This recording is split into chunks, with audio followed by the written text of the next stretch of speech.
Hello everyone and welcome to my presentation on the economic relations of Southeast Asia and the European Union. First, a few words about me. My name is Lucas and I'm an exchange student from Germany and I study political science and economics. I chose this topic because the economic relationship between the EU and ASEAN, the Organization of the Southeast Asian Countries, is often overlooked. Most discussions focus on the connection between Europe and the United States. However, the European Union and ASEAN markets have grown a lot in recent years, and I was curious to learn more about how these two regions are linked economically. The question I want to look at in this presentation is how balanced and sustainable is the economic relationship between the European Union and ASEAN. Let's first clarify what ASEAN is. The Association of Southeast Asian Nations was established in 1967 to safeguard political security in Southeast Asia. It comprises 10 member countries: Singapore, Cambodia, Myanmar, Vietnam, Brunei, Indonesia, Laos, Thailand, Malaysia, and the Philippines. While its original mission focused on political security, today ASEAN's cooperation has expanded into multiple fields, for example by strengthening economic integration among its members. Let's now look on economic agreements. The cooperation between ASEAN and the European Economic Community, which was the organization before the European Union, began in 1977. At that time, the ASEAN foreign ministers agreed to build closer relations with important partners. In 1980, they signed the ASEAN EEC Cooperation Agreement, which included plans for economic and development cooperation. Later, in 2007, the Nuremberg Declaration on the EU-ASEAN Enhanced Partnership was signed. It focused on long-term cooperation and joint actions, for example, on climate change and money laundering. It also showed both sides' interest in creating a free trade agreement. However, these negotiations were stopped in 2009 because of slow progress and big differences between the countries' economies and political systems. After that, the European Union decided to focus on bilateral free trade agreements instead. In 2019, agreements were completed with Vietnam and Singapore, and negotiations are still ongoing with Malaysia, Thailand, and the Philippines. Last month, the European Union and Indonesia finished negotiations on a free trade deal called the Comprehensive Economic Partnership Agreement. The free trade agreements between the European Union and Vietnam, as well as Singapore, are very important steps in the economic relations between Europe and ASEAN. So, I decided to do a SWOT analysis with looking at the strengths, weaknesses, opportunities, and threats of the agreements. They bring several strengths.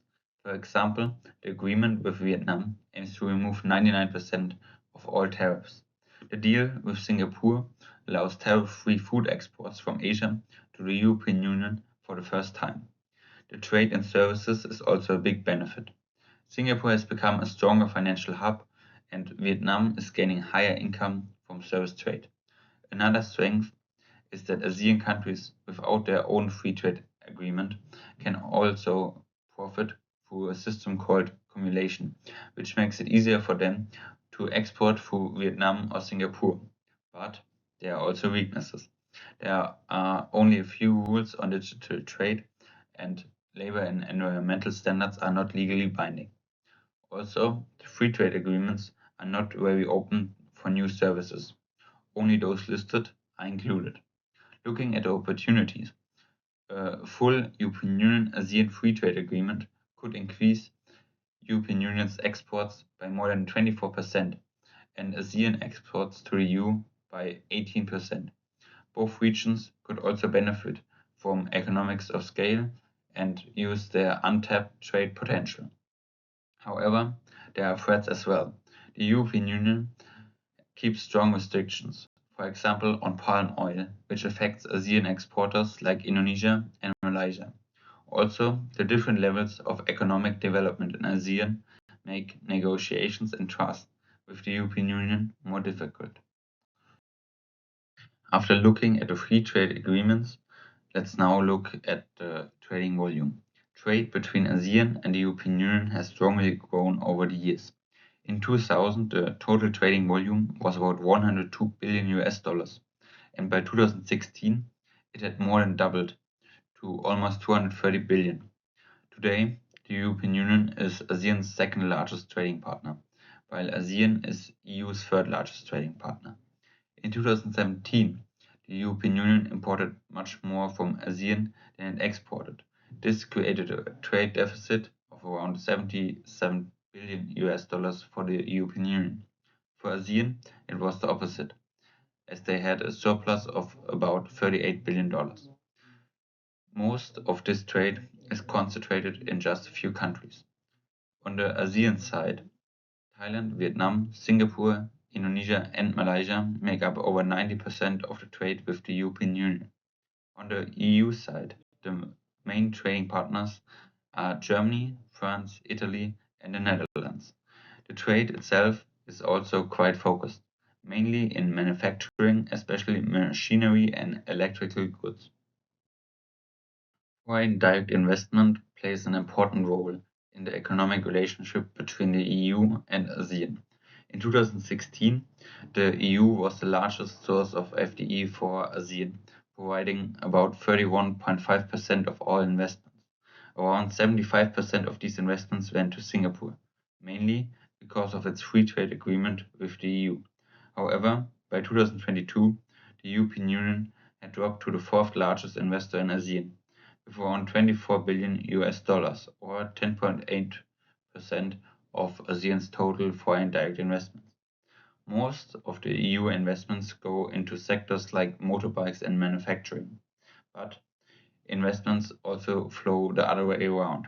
ASEAN's investments in the European Union reached 141 billion euros, an increase of about 144% between 2013 and 2017.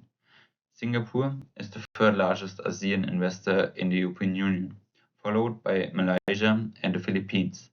ASEAN companies mainly invest in technology and in getting better access to the European markets. In conclusion, the economic relationship between the EU and ASEAN is strong and has continued to grow since 2000.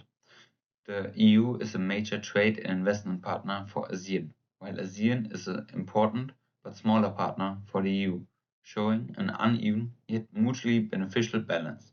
Most trade and investment are concentrated in a few countries: Singapore, Vietnam, Thailand, Malaysia, and Indonesia, which limits overall regional balance. The main traded products and investments are in manufacturing and machinery, reflecting economic independence but low diversification. Bilateral free trade agreements with Vietnam and Singapore have deepened cooperation and improved market access, especially in services. However, weak and non-binding rules in digital trade, labor, and the environment raise questions about the long-term sustainability of the relationship. Still, there's a high potential for more balanced and sustainable growth through deeper ASEAN integration and a future EU-ASEAN free trade agreement, which could strengthen trade, investment, and shared development across both regions. These are the references I used for this presentation. Thank you all for listening and for your attention. I hope this gave you a clear overview of how the economic agreements between the EU and ASEAN have developed, as well as the opportunities and challenges that come with them.